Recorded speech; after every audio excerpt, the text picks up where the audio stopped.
The bitter wind howled through the quiet streets of Cedar Falls, a small town tucked away in the mountains of Colorado. Snow blanketed everything in sight, covering the ground in an untouched, pristine white. Michael had lived here for years, accustomed to the brutal winters, but nothing could have prepared him for what he found that morning. As he stepped onto his back porch, the icy air stung his face. He was about to head inside when a strange shape near the fence caught his eye. A mound of golden fur, almost blending into the snow. His stomach dropped. Rushing forward, he knelt beside the unmoving form. It was a golden retriever, an old one, judging by the graying fur around its muzzle and the frailness of its body. Ice clung to its thick coat, its body half buried in the snow. For a terrifying moment, Michael thought the dog was already gone. Then a faint breath escaped its nostrils, barely disturbing the frost on the ground. "Hey, buddy," Michael whispered, his voice tight with emotion. "Stay with me." He carefully lifted the dog into his arms, shocked by how light it was.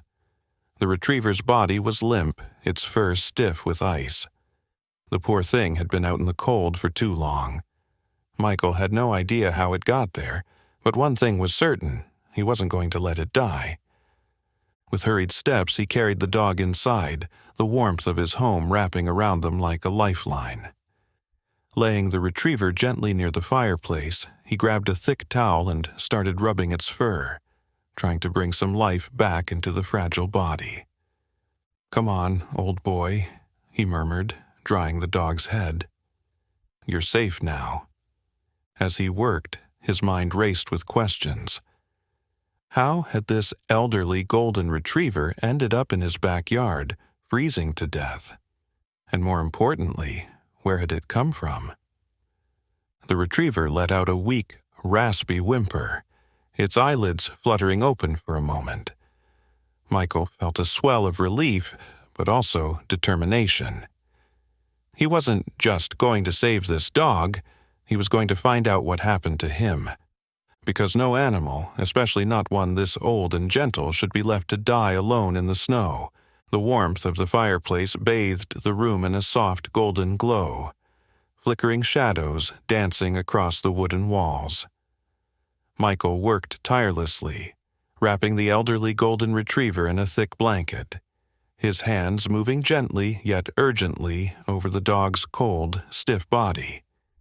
The retriever barely stirred, but its shallow breathing told Michael that there was still a chance. "Come on, old boy," he murmured, his voice filled with both worry and determination. He placed his hand on the dog's chest, feeling the weak but steady rise and fall. The retriever was fighting, but it was clear that its body had endured too much. Michael rushed to the kitchen, filling a bowl with warm, not hot water. He carefully brought it back and dipped his fingers in, dabbing a few drops on the dog's dry nose and cracked lips. The retriever barely reacted at first, but after a moment its tongue flicked out slightly, trying to take in the moisture. "That's it, buddy," Michael encouraged, his voice softer now. He reached for a syringe, the kind used for feeding weak animals, and slowly dripped small amounts of water into the retriever's mouth. The dog swallowed weakly, its tail giving the faintest twitch beneath the blanket. A glimmer of hope flickered in Michael's chest. He continued drying the retriever's fur, running the towel over its ears, back, and paws. As he did, his fingers brushed against something strange, a thin leather collar hidden beneath the thick golden coat. His brow furrowed as he carefully lifted the tag attached to it. The metal was worn, the engraving almost faded, but he could still make out the name. Charlie. Michael felt a lump rise in his throat. This wasn't just a stray. Charlie belonged to someone. But who? And how had he ended up nearly frozen to death in Michael's backyard? The dog stirred slightly, letting out a soft whimper, his eyelids fluttering. When he finally opened his eyes, deep brown, filled with exhaustion yet unmistakable warmth. Michael felt an overwhelming wave of protectiveness. "I don't know what happened to you, Charlie," he said quietly, scratching gently behind the dog's ears. "But I promise you're not alone anymore." The retriever let out a small sigh, his body relaxing slightly under the warmth of the fire. But Michael knew they weren't out of danger yet. Charlie was still dangerously weak, and without knowing how long he had been out in the freezing cold, Michael couldn't predict how his body would respond in the next few hours. With careful movements, he set up a small bed near the fire, layering blankets and soft cushions to create a comfortable nest for the senior dog. Then he sat beside him, his hand resting gently on Charlie's head, offering silent reassurance. Outside, the storm continued to rage. But inside, a quiet battle was being fought, a battle for life, for warmth, for a second chance. And Michael wasn't going to let Charlie fight it alone. The hours passed slowly, the fire crackling in steady rhythm as Michael remained beside the elderly golden retriever, his fingers absent-mindedly running through the dog's thick, now dry fur. Charlie had begun breathing more evenly, though his body remained weak, his legs barely able to move. Michael had seen dogs in bad shape before, but something about this old retriever's condition felt different.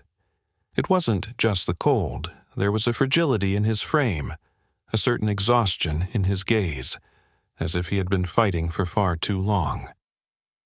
Needing answers, Michael gently lifted the faded leather collar again, bringing the small, erusted tag closer to the light. He traced the worn-out engraving with his thumb. Charlie. No phone number. No address. Just the name. Frustration swirled inside him. Who had let an old dog like this wander into a storm? Michael stood, grabbing his laptop from the nearby desk. He quickly logged into an online lost pet database and typed in the name Charlie, along with a search for golden retrievers in the area. He didn't expect much. Without a microchip or clear contact information, it would be like finding a needle in a haystack. But then, something caught his eye. A post, dated 3 years ago. Michael's heart pounded as he clicked on it. The photo was grainy but unmistakable. A younger Charlie, his golden fur vibrant, his eyes full of energy, standing beside a man. The post's caption was simple but heart-wrenching. Missing. My best friend Charlie. Last seen near Maplewood. Reward offered. Please, if you see him, let me know. He's family. Michael stared at the screen, his mind racing. 3 years? Had Charlie really been missing for that long? How had he survived? And why had no one found him sooner? He quickly noted the contact details, then glanced down at the old retriever beside him. Charlie had curled up as much as his tired body would allow, his breathing deep and steady. Michael hesitated. Was it even fair to return him? If Charlie had been lost for this long, had his owner ever stopped looking, or had they given up? Kneeling back down, Michael ran a gentle hand over Charlie's back. Hey, old boy, he murmured. Do you still remember him? Do you still want to go home? The retriever let out a soft huff in response, his tail flicking just slightly against the blanket. It wasn't much, but it was enough. Michael exhaled, reaching for his phone. Whether Charlie's owner was still waiting or had moved on, he needed to know the truth. Michael's fingers hovered over his phone, his heart pounding as he stared at the number listed in the old post. Would it still be active? Would Charlie's owner even answer? Taking a deep breath, he pressed the call button. The line rang once, twice, then, hello? A man's voice, hesitant, tired. Michael swallowed hard before speaking. Hi, my name is Michael. I think I might have found your dog. Silence. For a moment, Michael thought the call had dropped. Then he heard a shaky inhale. "You found Charlie?" The voice cracked, barely above a whisper. Michael glanced at the elderly golden retriever curled up by the fire, his body rising and falling in slow, steady breaths. "Yeah." He wandered into my backyard during the storm. He was freezing, barely conscious, but he's safe now. He's sleeping. A muffled sound came from the other end of the line, a deep, shuddering exhale, as if the man had been holding his breath for years. When he finally spoke again, his voice was thick with emotion. "Where are you?" Michael quickly gave his address, and the man, David, said he'd be there as soon as he could. The call ended, leaving Michael staring at the phone in his hand, the weight of the moment settling on his shoulders. 3 years. Charlie had been missing for 3 long years. Michael turned his gaze back to the dog. His fur, once golden and bright, was now streaked with silver. His body was thinner, his movements slower, but there was still something there, a flicker of recognition, of resilience. Where had he been all this time? Michael reached out, scratching behind Charlie's ear. "Your guy's coming," he murmured. "You ready for this, old boy?" Charlie stirred slightly, his tail giving a faint thump against the floor. He didn't lift his head, but his ears twitched at the sound of the name. Maybe, just maybe, he did remember. Michael glanced at the clock. David would be here soon. The next moments would determine everything. Would Charlie still recognize his owner after all this time? Or had he already found his new home? The sound of tires crunching over the icy driveway pulled Michael from his thoughts. He glanced outside to see a dark sedan pulling up to the house.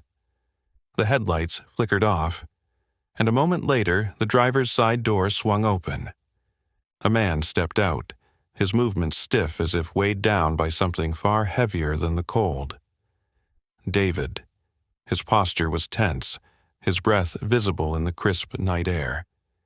Even from a distance, Michael could see the hesitation in his eyes, the uncertainty of whether the reunion would be everything he had imagined or a heartbreak he wasn't prepared to face. Michael took a deep breath and turned to Charlie, who was still curled up near the fireplace. "Hey, buddy," he said softly, running a hand over the elderly golden retriever's back. "Someone's here to see you." Charlie's ears twitched, but he didn't move. Michael hesitated, then gave his fur a gentle ruffle. "Come on, old man, let's see if you remember him." With effort, Charlie lifted his head. His tired eyes blinked at Michael before shifting toward the door as if sensing something familiar. Michael stood and made his way to the front entrance, his heart pounding with every step. He unlocked the door and pulled it open. David was standing on the porch, his hands clenched into fists at his sides, his breath shallow. He looked older than Michael expected, with deep lines around his eyes that spoke of years of grief and hope battling within him. For a long moment, neither man spoke. Then, "Charlie?" The name was barely above a whisper, but it cut through the silence like a sharp gust of wind. Inside, something shifted. Charlie's head jerked up, his ears pricked forward, and then his entire body tensed. Michael barely had time to step aside before the senior golden retriever pushed himself onto unsteady legs. His paws slid slightly against the hardwood, but determination fueled his movements. He took one shaky step, then another, and then... "Charlie!" The moment David's voice cracked with emotion, Charlie lunged forward. It wasn't graceful. His legs wobbled, and his aging body didn't move as swiftly as it once had, but the intent was clear. The dog wasn't just walking, he was running. David dropped to his knees just in time. The next second, Charlie collapsed into his arms. A choked sob broke from David's throat as he wrapped his arms around the dog's frail frame, burying his face into the familiar golden fur. "I thought I lost you," he whispered, his voice breaking. I thought you were gone." Charlie let out a soft, wheezing sound, a mixture of a whimper and a sigh, as if releasing 3 years' worth of longing in a single breath. His tail thumped weakly against the floor, his body pressed tighter against his owner, and in that moment it was clear he remembered. Michael swallowed hard against the lump forming in his throat. He had witnessed many things in his life, but this raw, undeniable bond, was something entirely different. David pulled back slightly, his face damp with tears as he ran his hands over Charlie's face, taking in every gray hair, every scar that hadn't been there before. "You found him," David murmured, looking up at Michael with genuine gratitude shining in his eyes. "You saved him." Michael shook his head. "He found me," he corrected, a small smile tugging at his lips. "I just did what anyone would do." David exhaled shakily, then turned back to Charlie, who was now licking his hands, his eyes bright despite his exhaustion.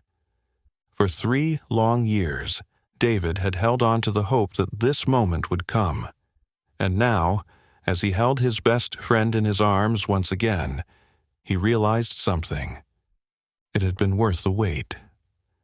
If this story touched your heart, don't forget to leave a like and subscribe for more incredible, real-life moments like this. Have you ever experienced an unbreakable bond with a pet? Share your stories in the comments below. Turn on notifications so you never miss another emotional reunion like this one.